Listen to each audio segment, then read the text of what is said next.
So some honorable mentions right off the bat. Samia's new record is a really, really great, passionate, earnest piece of pop music right there. I do recommend that. Pink Pantheress as well, just absolute ear candy, wonderful samples, some great nostalgic garage bops on there. It's, you know, usual bag for Pink Pantheress, but I just kind of feel like she's getting more confident and adept with her sound with every release. Geoffrey Cantu Ledesma's Gift Songs has been a massive comfort record for me this year. Just one of the most soothing and texturally kind albums I've come across. King Gizzard did a great job too on their new one. I'm not huge on King Gizzard typically, but I'll give them their flowers, man. They really hit it out the park with Phantom Island. Pink Sifu's record is outrageously cool. Really raucous, rambunctious, uncompromising instrumentals. Cool to see Pink Sifu just continually reminding you that hip-hop is an endless sea of potential. It's just such a massive creative playground. I want to shout out Quaid's record, The Fall Tower.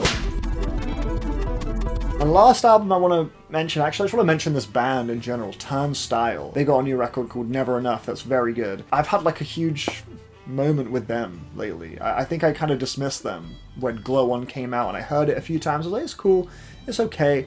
I'm not like seeing the, you know, the fanfare. I don't know why I wasn't, to be honest. The appeal of Turnstile is so obvious to me now. I loved their Glastonbury set. If you haven't seen that, I highly recommend it. But I saw them live at Outbreak Festival, and I thought their stage energy was just so amazing. I was like, what the hell, man? So I went home next morning, listened to Glow On, listened to Never Enough, and I was like, yeah, okay. I like this band a lot more than I realized. And yeah, Never Enough, great tunes on there. Some of their most explosive music ever with Birds, Sun Shower. Oh my god, the drum work on Sun Shower.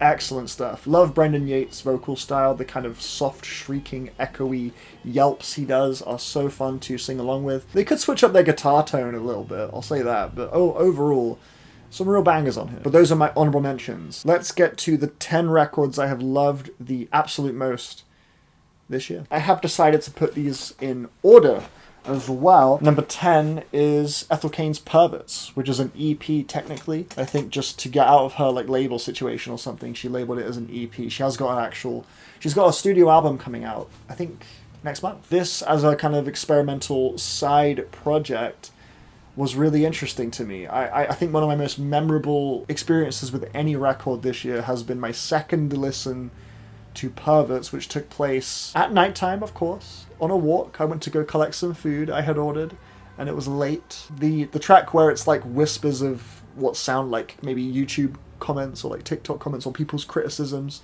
the way they are just so like, eerily close to your ear, just sort of to communicate how suffocating external validation and voices can be, especially in the internet age. Oh my god, it was frightening. Some of the most frightening musical ideas in a hot minute. I mean, look at this cover art, man. Oh my goodness. Terrifying. Number 9 is Clipping Dead Channel Sky. Not the most progressive Clipping record. I think it's probably the least progressive, actually. I feel like what you get from this record, it's not exactly alien to the average Clipping fan, but that doesn't make it any less fantastic. I suppose there is a bit more of a focus on like garage beats and catchy kind of vocal chops like on Dominator. Generally, the Clipping package, you know, it's there's nothing else like it. There's no other artist doing what Clipping does. So they can come out with a record where it's kind of a, you know, a little amalgamation of everything they've done before, and it will still sound like one of the freshest things in hip-hop. They also make such compelling story tracks, the narrative-led tracks like Run It. You can't help but just zoom into every little detail of the lyrics. It's brilliant stuff. Number 8, actually, number 8 and number 7 are both hip-hop. Number 8 is Mike with Showbiz. Definitely one of my biggest sources of warmth and comfort this year has got to be this record. I love the way Mike chops up his samples. He's so okay with highlighting or magnifying the most jagged, uncomfortable, sketchy parts of what otherwise really blissful soul samples to create these really off-kilter rhythms. And he just explores that even more here on Showbiz. In bouncier ways too. There are some tracks that have a bit more of a groovy flow from...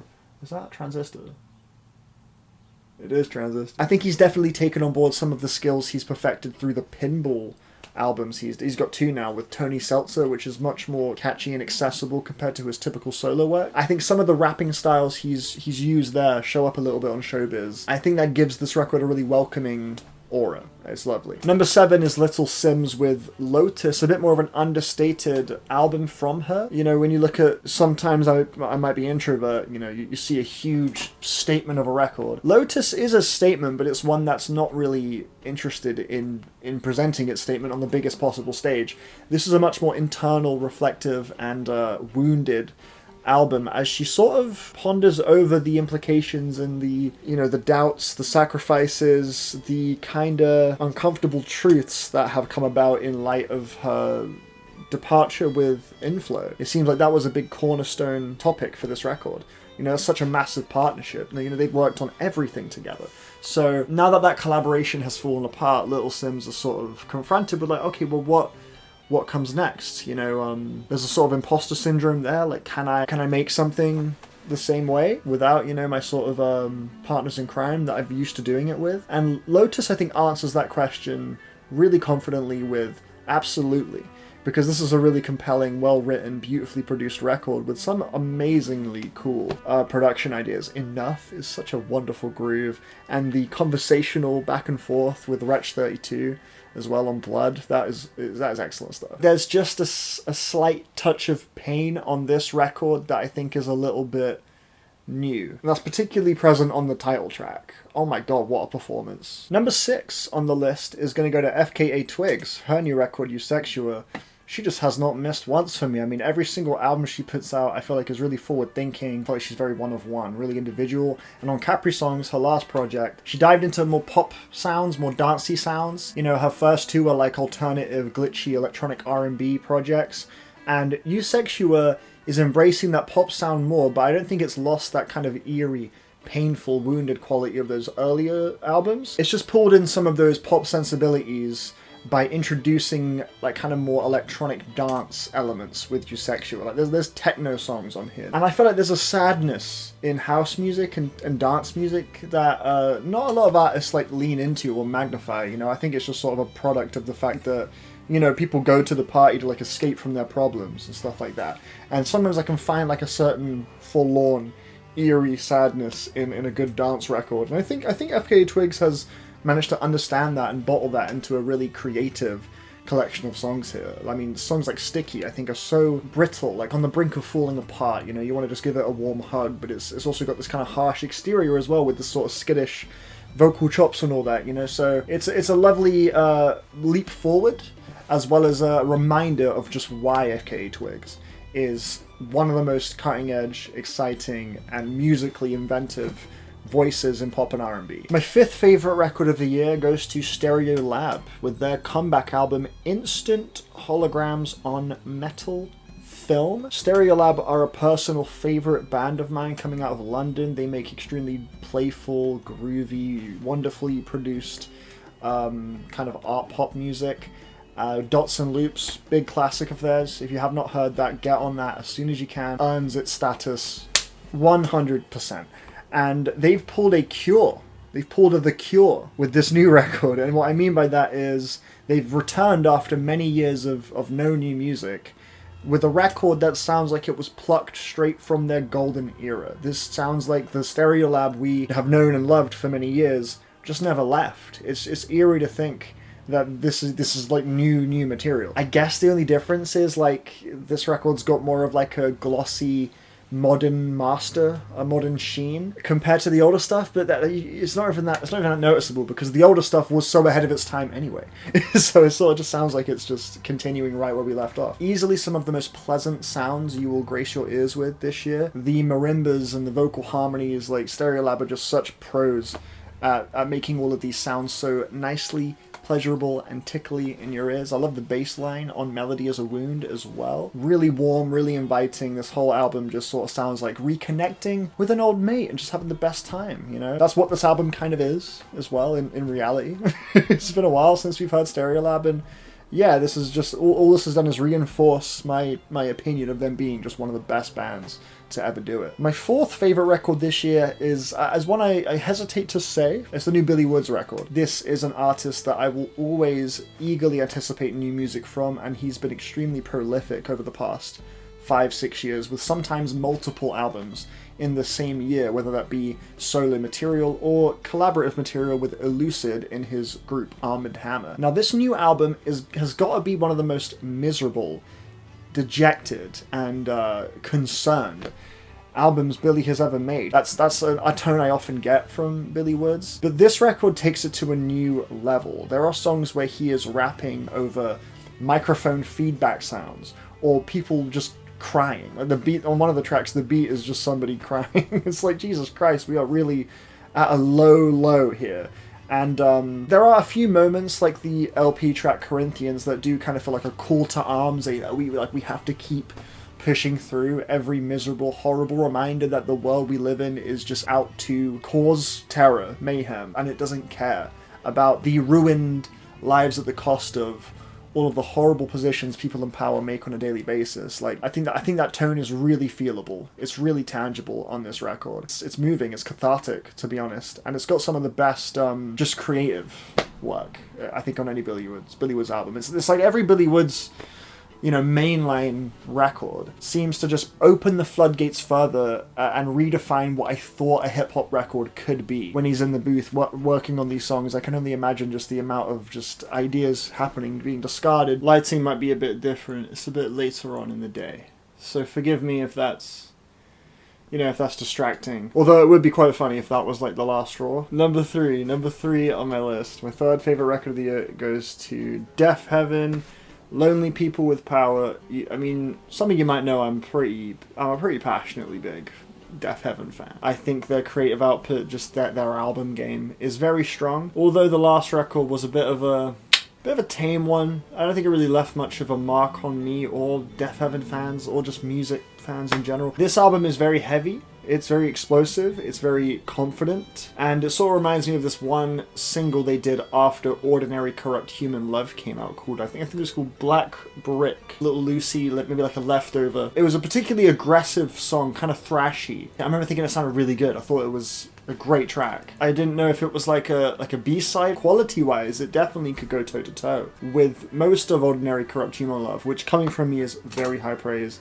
I'm a massive fan of that record. I don't know, it kind of maybe hinted at another timeline where they were making just really, really like hard shit. And then the new album came out, Infinite Granite, and I was like, oh, okay, this is not what Black Brick sounded like at all. This is much more shoegazy and fluffy. Definitely the grit was lost. Here we have this new album, and honestly, this record sounds like the album that Black Brick was teasing. This has got some fangs on it, like freaking Revelator. Oh my lord. The riffs on that are just head destroying, and I love that breakdown halfway through, and the structure as well. It reminds you that you're listening to a band with the sentimental cheese of Deaf Heaven by kind of giving you a little break in that song in the last third before moving into a much more like tender passage, a much more uplifting, like triumphant, we can do it kind of tone. Winona as well, giving you a taste of that shoegazy, blissful, heavenly Deaf Heaven as well.